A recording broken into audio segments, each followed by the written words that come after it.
Hello दोस्तों, welcome back to my YouTube channel sky का GK. इस वीडियो में फिर हम लोग ज्ञान बिंदु जीएस एकेडमी का डेली टेस्ट का डिस्कशन करेंगे। ठीक है दोस्तों, और आज का टॉपिक क्या होने वाला है? Indian economic and current affair होने वाला है। ठीक है दोस्तों, और ये टेस्ट आपका चौथा नंबर है इंडियन इकोनॉमी का, और टोटल 50 क्वेश्चन होता है, आप लोग जानते हैं।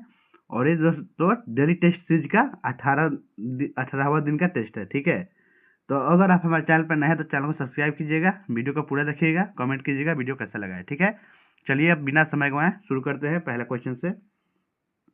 क्वेश्चन है, पूंजीवादी अर्थव्यवस्था का दूसरा नाम क्या है? तो आंसर क्या होगा? इनमें से सभी आंसर सही हो जाएगा। ठीक है, ऑप्शन नंबर डी हो गया। क्या क्या है? उदारवादी अर्थव्यवस्था, बाजार अर्थव्यवस्था, खुली या स्वतंत्र अर्थव्यवस्था, सब है। ठीक है, नेक्स्ट है दूसरा क्वेश्चन, निम्नलिखित में कौन व्यष्टि अर्थशास्त्र का अध्ययन क्षेत्र है?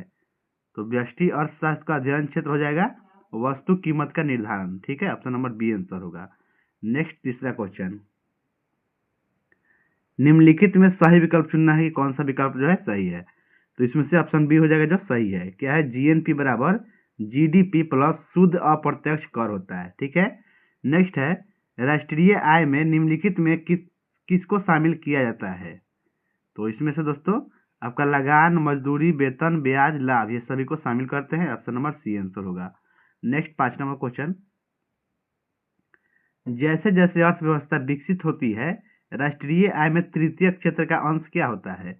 तो बढ़ता जाता है। ऑप्शन नंबर बी आंसर हो जाएगा, बढ़ता जाता है। ठीक है, और तृतीय क्षेत्र को ही सेवा क्षेत्र बोलते हैं। ठीक है, नेक्स्ट क्वेश्चन क्या है कि निम्नलिखित कथनों पर विचार कीजिए। ठीक है, पहला कथन दिया है कि साख मुद्रा उस मुद्रा को कहते हैं जिसका मौद्रिक मूल्य उसके वस्तु मूल्य से अधिक होता है। सही बात है।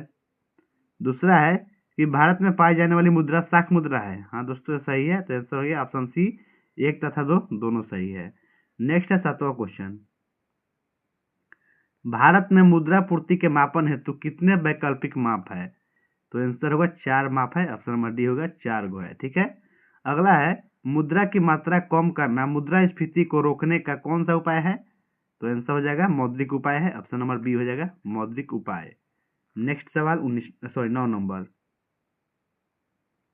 निम्नलिखित कथनों पर विचार करें, उपयुक्त में से कौन सा कथन सही है? चुनिए कौन सा कथन जो है सही है। पहला कथन है, केंद्रीय बैंक का मुख्य कार्य साख का नियंत्रण करना है। नहीं दोस्त, हाँ ठीक है, सही बात है। पहला कथन तो सही बात है। ठीक है, दूसरा है, व्यापारिक बैंक का मुख्य कार्य साख का सृजन करना है। ये भी सही दिया हुआ है दोस्तों। तो आंसर ऑप्शन सी हो गया, 1 तथा 2 दोनों सही होगा। नेक्स्ट है 10 नंबर क्वेश्चन, इसमें निम्नलिखित कथनों पर विचार कीजिए। उसके बाद देखते हैं क्या करना है। आपको बताना है कि उपयुक्त में से कौन सा कथन सही है। ठीक है, चलिए कथन पढ़ते हैं।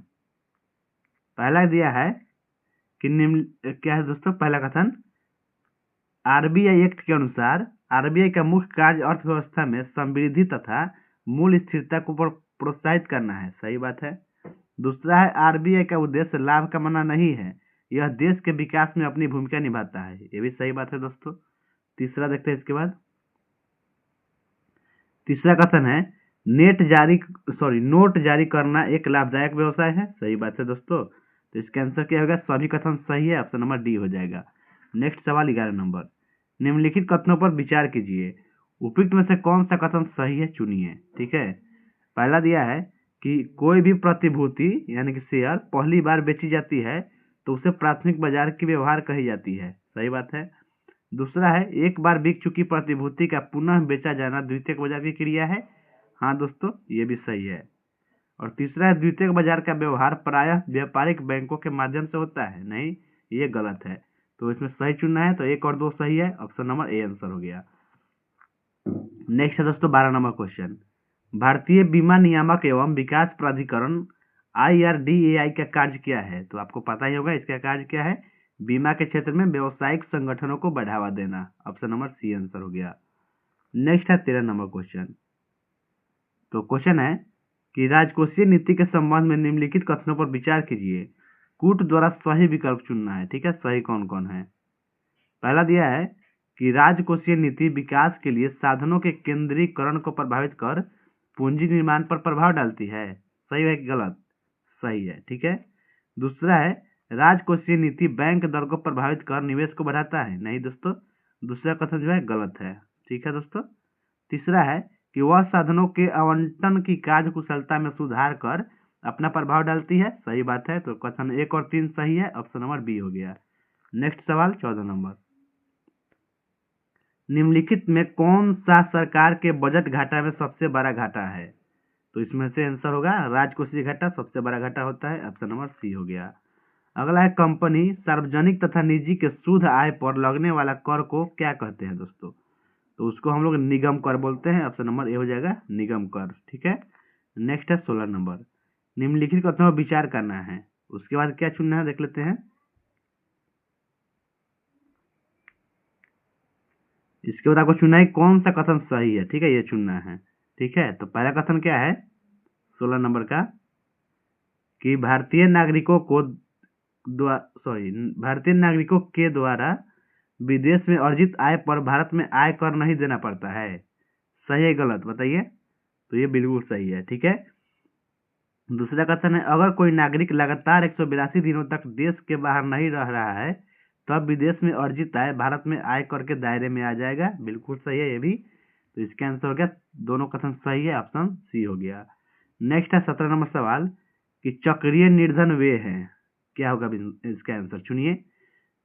चक्रीय निर्धन वे है जो निरंतर निर्धन और गैर निर्धन होते रहते हैं। ठीक है, यही आंसर होगा, ऑप्शन नंबर ए। नेक्स्ट है भारत जैसे अल्प विकसित क्षेत्र में अधिकांश बेरोजगारी किस प्रकार की है? तो इसमें दोस्तों संरचनात्मक ज्यादा है, ऑप्शन नंबर डी हो जाएगा संरचनात्मक। ठीक है, नेक्स्ट सवाल 19 नंबर की ओर, निम्नलिखित कथनों पर विचार कीजिए, उपयुक्त में कौन सा कथन सत्य है चुनना है। ठीक है, तो पहला दिया है कि चक्रीय योजना का विकास गुन्नार मिडल ने किया है। सही बात है। दूसरा है भारत में चक्रीय योजना का प्रयोग डीटी लकड़वाला ने किया जब वे योजना आयोग के उपाध्यक्ष थे। ये भी सही बात है, तो आंसर ऑप्शन सी हो जाएगा। 1 तथा 2 दोनों सत्य है। 20 नंबर सवाल है कि 8वीं योजना का नवीन प्रारूप किसके निर्देशन में तैयार हुआ है? तो आंसर हो जाएगा प्रणब मुखर्जी के निर्देशन में, ऑप्शन नंबर बी। नेक्स्ट है दोस्तों, बाजार में उपलब्ध विभिन्न वस्तु एवं सेवाओं के परिप्रेक्ष्य में विभिन्न उपभोक्ताओं के व्यवहार का अध्ययन अर्थशास्त्र के किस शाखा से होता है? तो ये होता है आपके व्यष्टि अर्थशास्त्र से। ठीक है, ऑप्शन नंबर ए आंसर हो गया व्यष्टि। नेक्स्ट सवाल 22 नंबर, किसी वस्तु में मानवीय आवश्यकता की पूर्ति की क्षमता को क्या कहते हैं? तो उसको हम लोग उपयोगिता बोलते हैं, ऑप्शन नंबर बी हो जाएगा उपयोगिता। नेक्स्ट है उत्पादन के परिवर्तनशील साधन निम्न में कौन है? तो इसका आंसर होगा ये तथा बी दोनों है। क्या क्या है? श्रम है और कच्चा माल। नेक्स्ट क्वेश्चन 24 नंबर, निम्नलिखित में कौन सा कथन सही है चुनना है। ठीक है, तो पहला दिया है पूर्ति तथा स्टॉक हमेशा बराबर होते हैं। नहीं, पहला गलत हो गया। दूसरा स्टॉक वह मात्रा है जो बाजार में बिकने के लिए आती है। बताइए सही है? नहीं दोस्तों, ये भी गलत हो गया। तीसरा है पूर्ति सरकार के कर नीति पर निर्भर नहीं करती है। ये भी गलत है।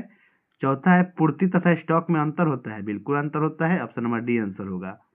25 नंबर क्वेश्चन है कि एकाधिकार बाजार में कौन सी विशेषता पाई जाती है? पहला ऑप्शन है कीमत विभेद, सही है।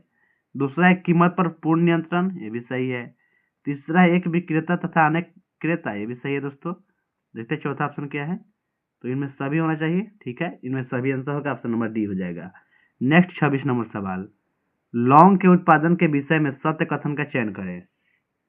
ठीक है, तो इसमें से सभी सही हो जाएगा, ऑप्शन नंबर डी हो जाएगा। ठीक है, तमिलनाडु भारत में लौंग का सबसे बड़ा उत्पादक राज्य है।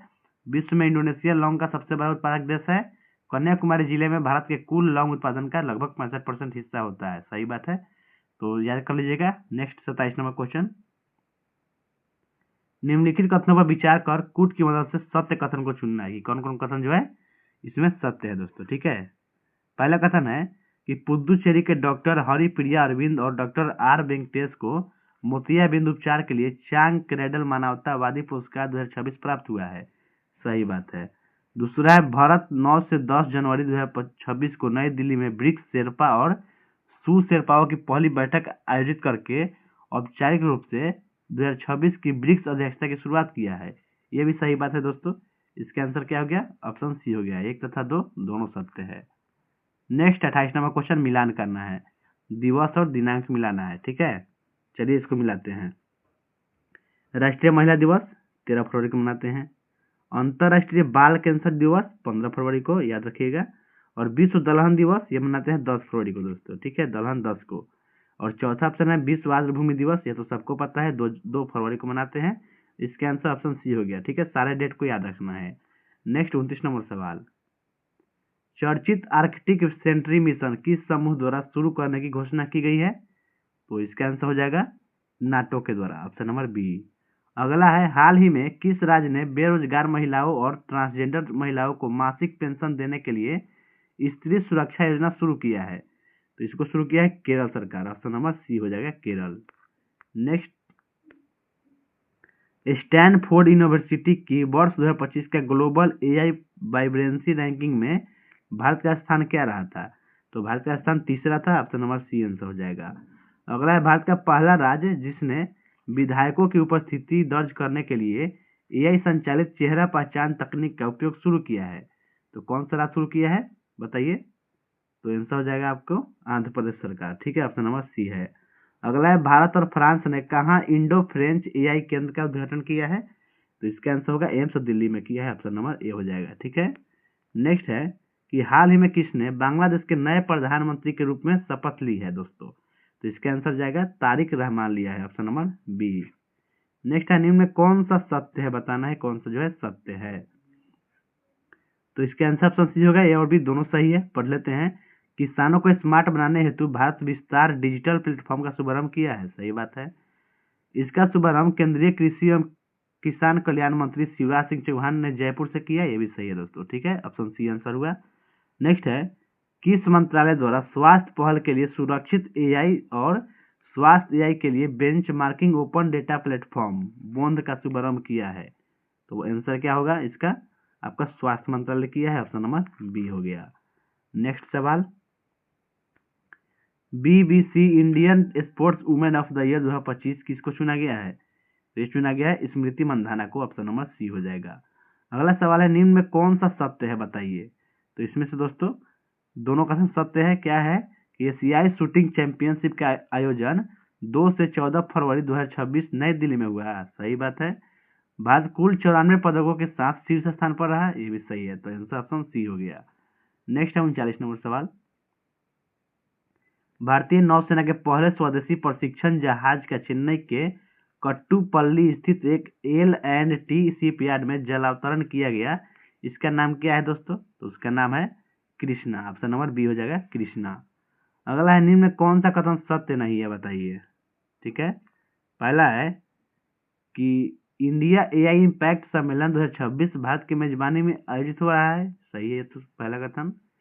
दूसरा है कि इसका आयोजन 16 से 20 फरवरी 2026 तक नई दिल्ली में हुआ, सही बात है। तीसरा है, आयोजन का स्तंभ जन, ग्रह और प्रगति के सिद्धांतों पर आधारित है, ये भी सही है दोस्तों। इसमें से कोई गलत नहीं है, तो आंसर ऑप्शन डी होगा, इनमें से कोई नहीं। ठीक है, नेक्स्ट है 41 नंबर सवाल, भारत का पहला राष्ट्रीय गौ संस्कृति संग्रहालय कहाँ स्थापित होगा? तो इसका आंसर हो जाएगा आपके दोस्तों मथुरा में स्थापित होगा, ऑप्शन नंबर बी हो गया। नेक्स्ट है, उपभोक्ता मंत्रालय द्वारा कौन सा एआई आधारित अनाज निरीक्षण रोबोट लॉन्च किया गया है? तो लॉन्च हुआ है आपका अन्नपूर्णा नाम का। ठीक है, ऑप्शन नंबर ए हो गया अन्नपूर्णा। नेक्स्ट है 43, निम्न में कौन सा सत्य है, चुनना है कि कौन सा जो है सत्य है। तो इसका आंसर ऑप्शन सी हो गया, ए और बी दोनों सही है। क्या है कि पीएम मोदी ने 14 फरवरी 2026 को असम में उत्तर पूर्वी की पहली 6 लेन पुल कुमार भास्कर वर्मा सेतु का उद्घाटन किया, सही बात है।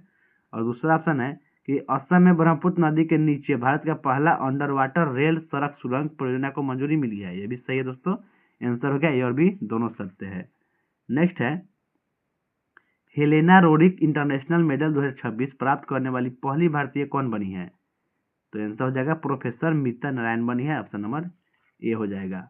ठीक है, नेक्स्ट सवाल 45, पीएम राहत योजना के संबंध में कौन सा कथन सत्य है, चुनिए।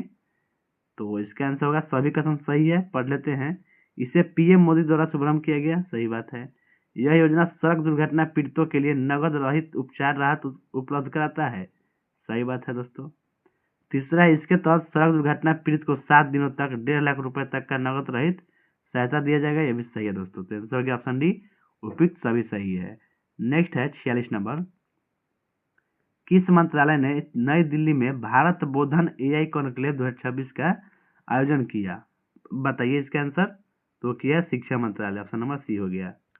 नेक्स्ट है, फरवरी 2026 में किस देश ने व्हाट्सएप पर प्रतिबंध लगाया है? तो व्हाट्सएप पर दोस्तों रूस पर प्रतिबंध लगाया है, ऑप्शन नंबर बी हो जाएगा रूस। ठीक है।